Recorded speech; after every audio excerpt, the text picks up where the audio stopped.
I Big know. old Bethesda. Yep. Okay. So we're back with the lovely Bethesda, and So where do we begin with Bethesda? Obviously, you gotta start with Bethesda, Skyrim. Just start old Skyrim yeah, Bethesda remastered. kicked off day 0 day, first day, um, and they obviously last year they had a very big E3 with the release of Fallout 4 and Doom. So they were trying to again keep the hype alive for Bethesda, and this year they announced the remaster for Skyrim. Um, Now that's probably people on PC probably aren't as hyped about that because of the modding community. There's nothing And the that they could graphics that do. they already had, yeah. Yeah. There's nothing that they can remaster that the modding community hasn't done 10 times over. Hmm. What are your thoughts on it, Riggs? See, I hate to say this because I like it say alive. I'm one of those people that when in the Elder Scrolls franchise, I play the game and then I just never Never touch it again? I never get to finish it. It happened to Oh. Because me there's in always something to do, it happened right? to me in Morrowind, happened to me in Skyrim. Like you play it, Well, you do stuff, and then you get like 4 hours in and you realize you haven't advanced at all.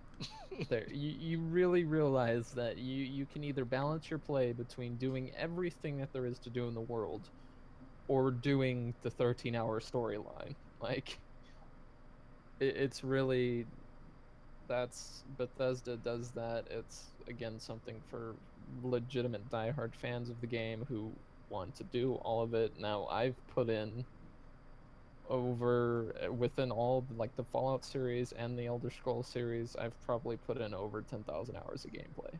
But think about it though. wow. Think about how like, first from a marketing standpoint, let's just give people just a game. Let's give a kid a sandbox, and let them make their own stuff. Let's throw in some toys in there, throw in some stuff for them to climb on and do, and they'll be entertained for hours. Skyrim has been the same way. Same thing with Fallout. Like they don't like the games themselves.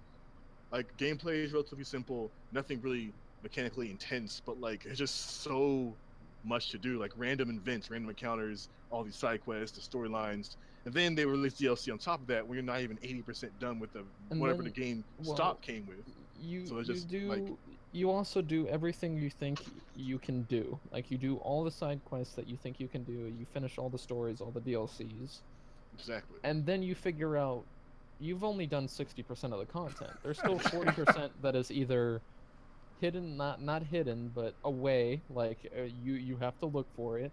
There's secret stuff you have to do. There's stuff that isn't marked at all that you have to do, and it's just been like that. So again, with the remaster, it's gonna be something console players are gonna be super stoked about, And prettier to look at as well. and prettier. So whether I don't know, it's probably I don't think it's released on the 360. I think it's just on the one, but people on the console are gonna be hyped about that. PS4 fans, get ready. Welcome to the PC life, fam. Welcome to the PC life.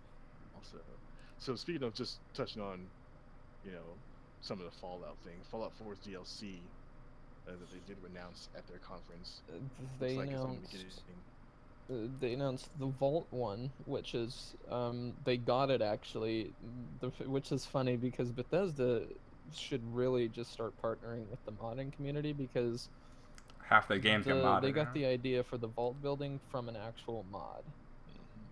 So to see them actually put their official tools and all of their tools into making a legitimate DLC that's not going to be buggy or anything like that, it's going to be fantastic.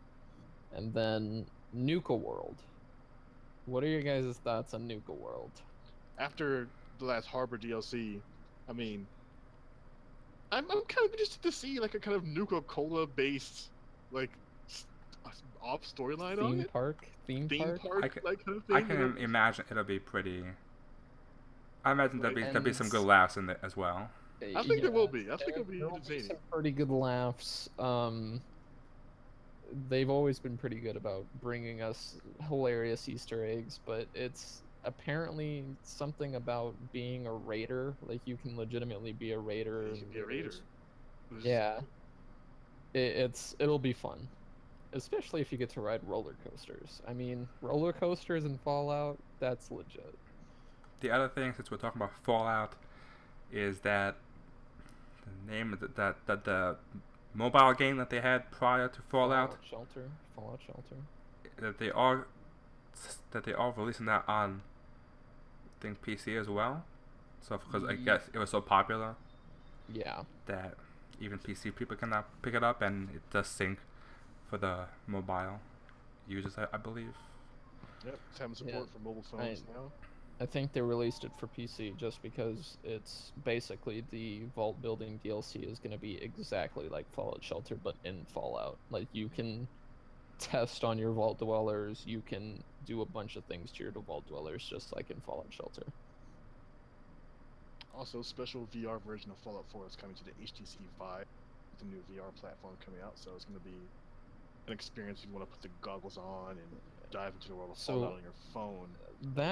That's going to be interesting because Fallout 4 survival mode on the VR is going to be pretty intense.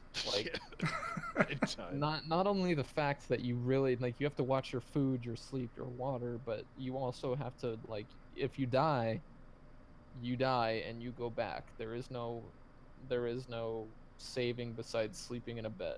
That's all you can do. So it's really like, I did a Fallout 4 survival playthrough and I tried to venture into a city beside Sanctuary, and I found I was literally running back to Sanctuary every 5 minutes to put stuff in a box and sleep in a bed to save.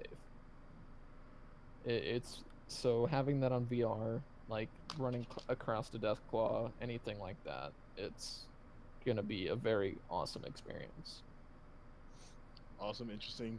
Who knows? It might actually work out for the new VR platforms that we're trying to launch these days. While we're on the VR platform, Doom as well. I mean, Doom that's one thing that I think is going to work pretty well. Doom on that should be VR interesting.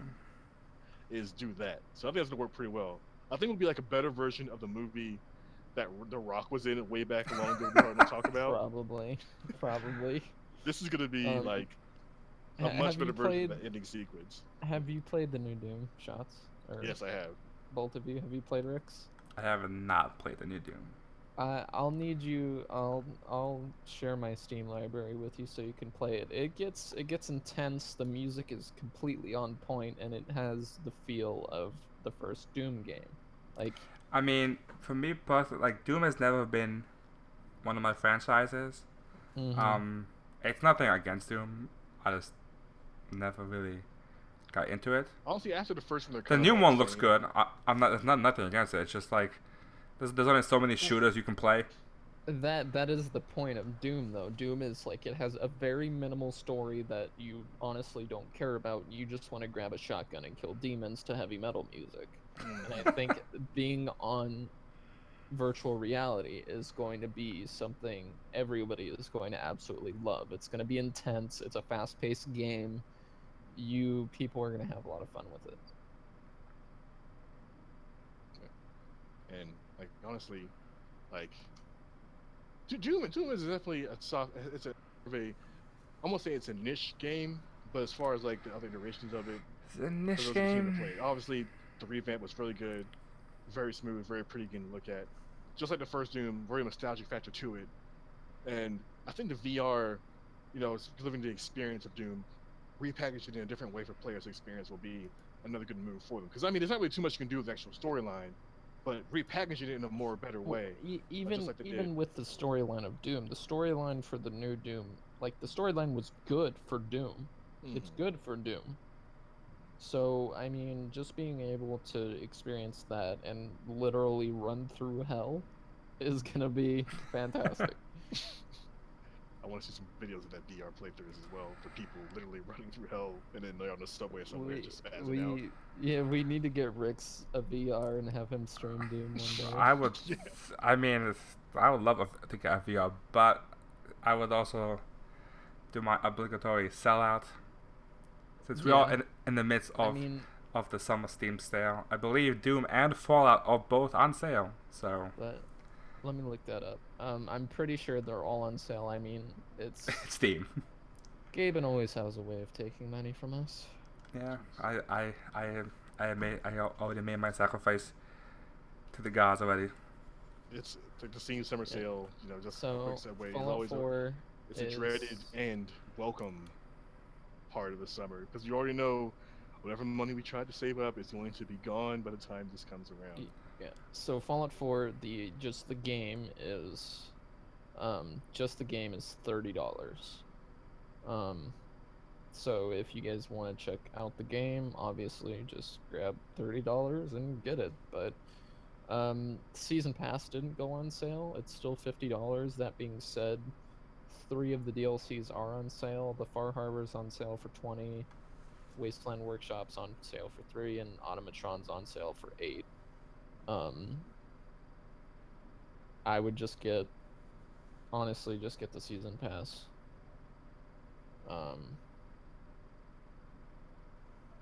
Yeah, you'll be paying about that much anyway. Always better get season passes. You get so much more in it as far as value wise. Well, So- they put out you 8 get- DLCs or 7 DLCs so far, and they don't plan on stopping yet. So I mean, $50 for the season pass is not bad. That being said, it was like $30 or $20, and then Bethesda said, "Wait a minute, we're gonna put out more than 4 DLCs this time, so we're gonna bump it up to 50." So it's definitely worth it if you guys don't have it yet. Doom is also $36 at the moment. Games to check out. If your friends have it, play it. See if you like it. Get the game. It's Definitely recommended. Definitely recommend it. Also on sale, Grand Theft Auto 5, Tomb Raider, and Ark as well. But let's get back to Bethesda before we inspect Steam and its wonderful sales. before we get trapped in the nether. Yes. The world of Steam sales. Do we just want to stick with Elder Scrolls right now? New update for ESO's coming out. That's another thing they released about that. There's another update for ESO's coming out. True. So, Dark Brotherhood? well, too, is this that the Dark new Brotherhood DLC? is the actual DLC. They're also releasing one Tamriel, which Interesting. I was trying to actually figure out what they meant by one Tamriel. From what it sounds like, they basically almost like got rid of railroading you down the storyline. Like, so you could literally start brand new character and go wherever you want. Really? That's what they should have done from the start, basically. Like, honestly, I never got into ESO. I mean, my argument was, if you're gonna put out a multiplayer Elder Scrolls, it might as well be just 2-player co-op in Skyrim, or something like that. Because Yes. people are gonna have a lot better time with that. Yeah, so basically, it's wherever you go in the world, the content is scaled to whatever level you are. So, you want to go to what was an end game area with your friends, you can go there and partake. Obviously, as they mentioned, stuff like the PvP zones aren't equalized, and you want to have all the gear and abilities that higher levels will have, but you can actually pretty much explore At your Yeah. leisure, basically. I guess while we're also talking about Elder Scrolls, we should Elder mention Scrolls Legends. yes, Elder Scrolls Legends, another card game, because people gotta make card So- games. My thoughts on this is Bethesda's trying to get on Magic the Gathering, basically. That Hearthstone grind, though. The Hearthstone grind, yes. Everyone's making card games these days. Like, yeah, like there's the Hearthstone popularity of that, and then the Magic coming back, and now people are literally renouncing card adaptations of their games at E3, like Elder Scrolls Legends, Gwent coming out. Like, the hype, the card hype coming back. I'm kind of like it. I'm excited that people want to actually get back into card games, but I just don't want the card industry to be oversaturated. Like, I mean, Legends looks good in terms of what we saw. I Terms of the honestly graphics. I didn't see much of it. I stepped away to do something, but from what I saw, I mean, it looks like they put a lot of thought into it. And I think it's interesting because even based on, I think the way it's up is like two different lanes, and you have to strategize. Like you can't, I guess, overload one side. I'm not sure all the mechanics of it, but it definitely has some promise. I think maybe. Another game to throw money into card packs. Yay. Oh my And gosh, then, the microtransactions. try and go out into the real world with a deck and be like, hey, any of you play Elder Scrolls Legends, and have them look at you like, no. What are you talking about? Like, Like, if we weren't nerds I will already, say man. this since I've played a ton of actual card games, all the way to the Magic, Yu-Gi-Oh, I used to Star Wars, do. the old Decipher Star Wars game. Well, that Oh you my, I didn't even know about that. I one. used to That do one the you need original- you need a PhD to understand how to play that game. It was that complicated. I used to do the original Yu-Gi-Oh before DX and all of that, and I used to do Magic, or I still do Magic. I have a deck sitting right next to me actually. But those are, again, it's you either find a place in your city where everybody knows what you're talking about, or you try and find a place and everybody looks at you like you're crazy. Actually, I will out nerd you on this one. I played Pokemon, and I was the dick in the group of friends that had the Japanese cards. Oh no. I would have the Japanese cards. I would have the Scribe magazines with the translation with me, so people knew what the cards You're actually that did. guy. Oh my gosh, you were So that you're guy. just like, I'm not making up destroying you. I am actually destroying you. Like, man, I just had the regular. Man, back then, I didn't really play. I had Pokemon cards, but I didn't really do used to competitive play. We collect just them. traded them back and forth like a bunch of idiots. I think You just go to school and be like, hey, I want your Charizard. I I'll want give your you a Charizard. Oh, Pikachu. what are you gonna give me for I'll that? give Oh, I you give a you like, I don't know, Pikachu. Like, a come Pikachu or on. something like that. And like based upon the popularity of the Pokemon on the show, like sometimes you could really like screw people out of stuff. Like I think Right? there was an episode where Get the one kid with like the season 1 Charizard, and it's super rare. There's only like 9 of them left, and he's like, I want a Pikachu, and you're like, I want a got Pikachu, 30 man. of I was them. like, I was like, I okay. have 30. And God forbid when Cypher showed up, I remember I screwed a kid out of a Blastoise because there's an episode when Ash got a Scyther. He was like, bro, you got Scyther? I'm like, yeah, I got Scyther. I got 2 of them. And he was like, you give me the 2 Scythers, I'll give you this Blastoise right now. I was like, well, bet. Well played. Well, sure. I mean, he just showed up with like, because back then we didn't know about like rarity and values and appreciation. We just saw like, oh, Ash used About it this, now, therefore. and card values for the right people have like card values are insane. Like an original set Blue Eyes White Dragon from Yu-Gi-Oh was like $400. That's true. It's My mom bought me like the Joey tin with like the red eyes black Oh, dragon God, and all the the different Joey cards tin. in there. And so I bought the tin and I was like, well, I'm gonna go to school and like wreck all these fools though.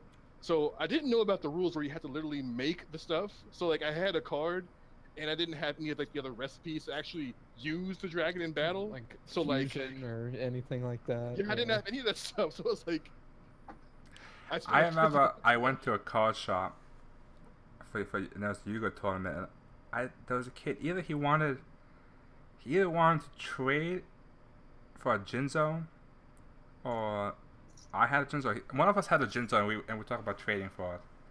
But when I went there, I was like, this looks. I'm like 4 or 5 years older than everybody in here. I should probably rethink my life choices right now. Yeah. Dude, like going back into card shops, like looking like for those holographic cards and trying to find like the ones that Yugi used to use in battle, even if they were like complete crap. Like it was on the show. I remember just jumping, like, and then like the little small little like $2 packs that came like with like a 12 or so cards. You never know what you're gonna get in there, but you're to buy like literally a million of them to get like one decent spent card. So much money on those. So much money. The They drowned. booster packs, and I'm just like, Yes. I'm just like, well, I don't want to spend $60 on a tin to get the good cards I need. So you just I'm buy gonna a bunch spend. of booster packs to I'm hope you gonna. get one I'll decent spend card. $200 on booster packs though. Like, You get to that level where you just start buying the I whole know boxes somebody of who did cards. get a blue eyes though. I know somebody got a blue eyes out of a booster pack. Like I kid you not, he got a blue eyes out of a booster pack, and he would not part with that card for anything. Like people would offer this man money plus lunch to try and get that blue eyes. He was not going for it, fam. I had a friend who he had a very interesting strategy. He'd literally go to swap meets, and there are always people who sell massive amounts of whether it be Yu-Gi-Oh or Pokemon Rip cards, and he necklace would deck. pick a random thing and always pull out like a Blue Eyes or all 3 Egyptian God cards, and it was like, I was just like, I don't. You need to rethink your life choices. Dude, like the swap You're meets too were the good. move for finding cards, like Pokemon cards, Yu-Gi-Oh cards. That's where you had to Yeah. go to get the good stuff. You go And to the you get swap it. You meets, get it the for flea so markets. cheap too. They're Like just people didn't know about that. Like like when you saw you saw a kid in the same session as you know what he was there for. He was there, yeah. for those cards, bro. What? And also, it's like a 40 to 50-year-old guy who is selling them, and you're just like, how much for this entire box? And he's like $30. And if you really like, and you're a little kid, so you buy it. And then if you rethink about it now when you're adult, you realize you pulled out like $2,000 worth of cards. Essentially. And obviously you came there with your deck ready in case someone wanted to jump stupid because there's always time for a game. No, you bring your deck to the little the card stores in the mall. You bring your deck to swap meets. Ready to send somebody. Always ready to send somebody Well. to Shadow Realms, man. Yeah. Always ready. Like you never know what's gonna break out. Never know what duel's gonna break out. You go in Okay. there, you see somebody, it's like, hey man, literally someone will duel you for this card. And it's I like, can just see Shots walking around with like the dueling disc on his arm, ready to go. dude, it was serious at my school. I went to a black used- school I that was used to technically have. Yu-Gi-Oh, so you can imagine like the tomfoolery that would happen with that. Like we used would to like bet money on the bus, like in duels, and then we also had that rich privileged kid who obviously spent a bunch of money buying like the Kaiba decks, the Yugi decks, and all that kind of stuff, and made like these god tier like combinations. So us being noobs, like children, we didn't know like literally the strategy behind it. So we saw all these cards, and he would just like go around hustling people. I Actually, will wait. admit, Hold on, I actually used to cheat at Yu-Gi-Oh when we used dual discs because I had Kaibas, and Kaibas has a little slot in the dual disc on the side for an extra card, and I used to keep Obelisk there until he wasn't paying attention, and I'd drop Obelisk on the field and wipe him out. Dude, Wow. that would be fighting words right there, man. I have a question since we were talking about like decks and destroying people. See, since Peach played Magic, have you played always like how far back did you play Magic? Who, Peach? Yeah. 4 years? Well, it's been a couple years, like a good couple years. Because there was back in the day. I had made a deck I copied from online. I bought all the cards online, got them shipped. It was called a Psychotog deck. This deck was literally a top 8 Magic World qualifying deck that I copied, and I brought it to play with my friends. And it was a ridiculous deck that you would just like take one creature and buff it to like 25/25 and kill them in one shot. Mm-hmm. So I would do this deck, and people would be like, "What's this guy doing?" Because you don't play anything for half the game, or you just counter, No, destroy. you just build build the land graveyard. and like. And then I just want to, and that look on their face when they just got one turn killed was pure satisfaction. Yeah, yeah. But I think enough of the card memory Enough lane. with the off-topic card talks. With Yeah. the nostalgia. But yeah, Let's get back to the Bethesda E3 conference. ESO Legends. Hopefully, ESO Legends gives us some interesting memories like that as well. Yeah. Since the Hopefully full something Shadow Realm, people- except this time send them to Nilfgaard or whatever. Sovereign Guard. Solvent You're a gods. sc- There we go. You're a scrub shots. So next game on our list is Prey. Pray. I hadn't played a ton of Prey. I always get confused with the one with the nano suit. Crisis. What's it called? That's not Prey. Crisis. Crisis. That's right. Crisis. I always get confused with Crisis. I know Prey also to do with aliens coming down. I haven't played too much Prey. I have played Quake. My favorite memory of Quake was actually playing my senior in high school with our economics teacher. They had it on the computers, and then last day of school or whatever during senior week, he was like, "F it, we're all gonna play Quake." So literally, I played Quake with Mr. Graham in my 12th grade economics class, and he was actually pretty good. He was pretty good at Quake. He hustled us, and I was, oh my gosh, it was Quake 3. Epic. So Prey. I know it's kind of controversial to the fans because they didn't get Prey 2. They didn't get Prey 2 for a while, and then Bethesda came up with this new one. And the only thing I can really tell you about this is when I watched the trailer for it, I was hyped. Like, the trailer looked cool. I will give them that. The trailer looked pretty hype. Yeah, I mean, it seems like Space Doom, honestly. Space. But I didn't really play Prey 1, so I didn't know what was going on. We gotta try it out when the new one comes out. I didn't even realize it was it was part of a franchise. I thought it was a brand new. Well, I IP, think basically. it's brand new, but people are like, we didn't get Prey 2, so let's hopefully this new game will be the Prey 2 we always wanted. It looked awesome. The graphics were great. The gameplay was awesome. It made me feel like it got the adrenaline pumping. It was a pretty good trailer.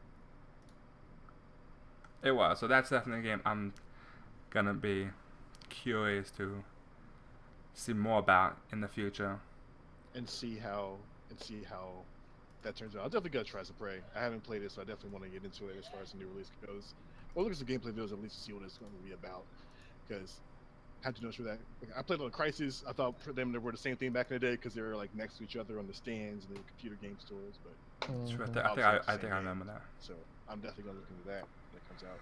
However, So, Quake. oh yeah, Quake as well. Yes.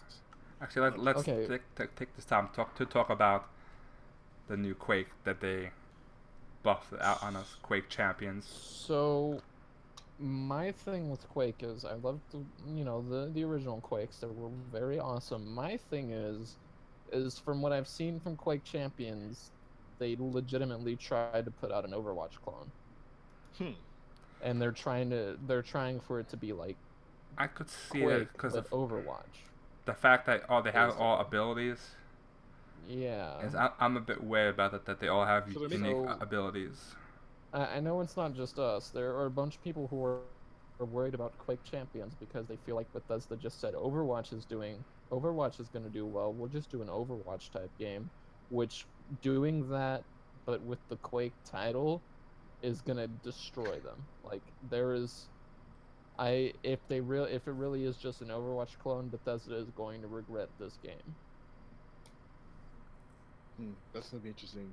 Like I played the last Quake game that came on the 360, and then I played the one back in the day. And I mean, it was just better because it was just, running around, big guns, you kill people, fast-paced shooter. Loved it. That's all it needs to do. Yeah, That's all exactly. It was like Unreal Tournament. Unreal Tournament and Quake were the games to play. They were awesome. And Tribes, fam.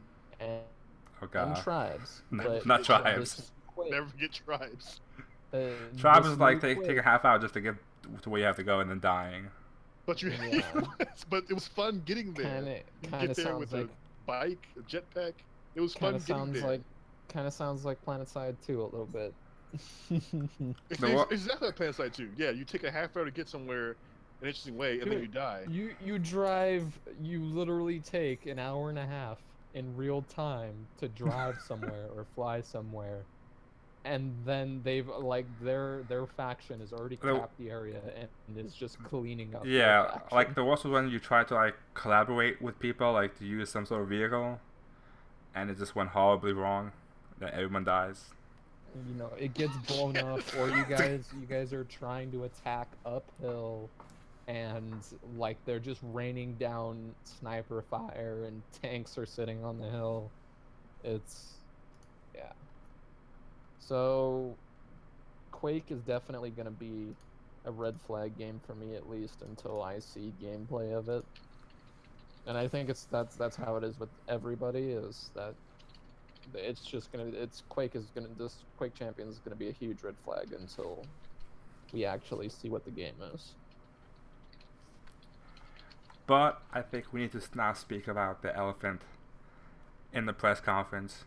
The elephant, oh lord. Dishonored 2. Dishonored 2. Oh, Robbie would have a lot of things to say about this. That was it. That was why I never played Dishonored 2. It was because Robbie was playing it and he was bitching about it. Robbie is so hyped for Dishonored 2. I sat there and talked to him about it. He is so hyped for Dishonored 2 that it could be his wife. Like, he is ready. His body is ready for this. His body is ready for this. And I played Dishonored 1, and I played the Corvo DLC as well. You know, it was pretty. I played Dishonored tight. 1. I beat it in every way you could beat it. I got all the achievements. I actually sped ran it for a little bit, and speed running that game is pretty fun actually. But the new features, the new powers, the new engine, the new person, you know, like that's true. Bringing it in. The new person. It's gonna be. I mean, it's still Emily. That's Emily. It's Emily. Playing as Emily. I want to play as Corvo, but you know we can't, obviously, because well, you can. Yeah. But you can play as Corvo, but Emily's powers, I hate to say it, but Emily's powers look 10 times better than Corvo. Yeah, Emily still goes Although, in. didn't they mention Corvo's getting a new kit? I thought.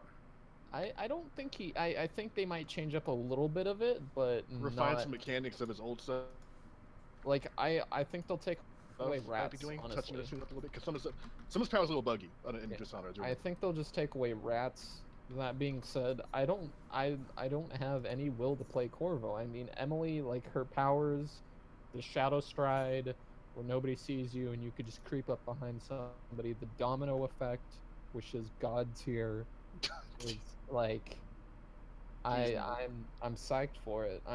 You're going to a new place. They said that you begin in Dunwall and you end in Dunwall no matter what you do. So I'm waiting to see what they bring to the table, especially now that they're able to do everything they're able to do with the new engine that they built for the game. She's ready to wreck some fools in Dunwall with that. My body's not as ready as Robbie's is, but it looks pretty good. You know, I might spend some money on it. Who knows? Yeah, I'm probably gonna. I'm have to play through the first Dishonored again just to get ready for Dishonored 2. I think that definitely looks to be one of the big hits coming out of E3. It's Bethesda, and even with the first Dishonored game, there were things that if you didn't pay attention, you wouldn't notice them.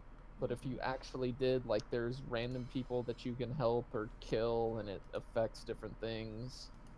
And like one of like the NPCs, the grandma, the blind grandma, her ending, like when you finally get to the ending of her storyline, is creepy. Like it's crazy. So it's with Bethesda helping the company and giving their touch to it. It's honestly, Dishonored 2 has nothing but good things coming its way. So yeah, I mean that pretty much I think hits all the points from Bethesda. We got Dishonored 2. We got all the Skyrim Elder Scrolls stuff being released. The question mark over Quake to see what's gonna happen with that one. And their big titles on VR, which is gonna help them. Now, one question I did want to bring up is, are they gonna make it to where you have to buy those games again for the VR? Probably. Because honestly, I mean, I would rather, like, if I'm gonna spend $800 on the HTC Vive, I would rather, since I already have Fallout 4 and Doom in my library, I would rather just be able to play the games instead of having to buy a VR version. I'm pretty sure Time will tell, though. time will tell. That's true. I don't Time think will tell. it'll be that simple as just different supporting things. I'm pretty sure they'll make you shell out some kind of money Yeah. to play the VR version. But Maybe, you never know. maybe like a discount if you own the games or whatever it is, but Something like that. But still, they can't let us go without paying nothing. yeah, We'll see. time will tell.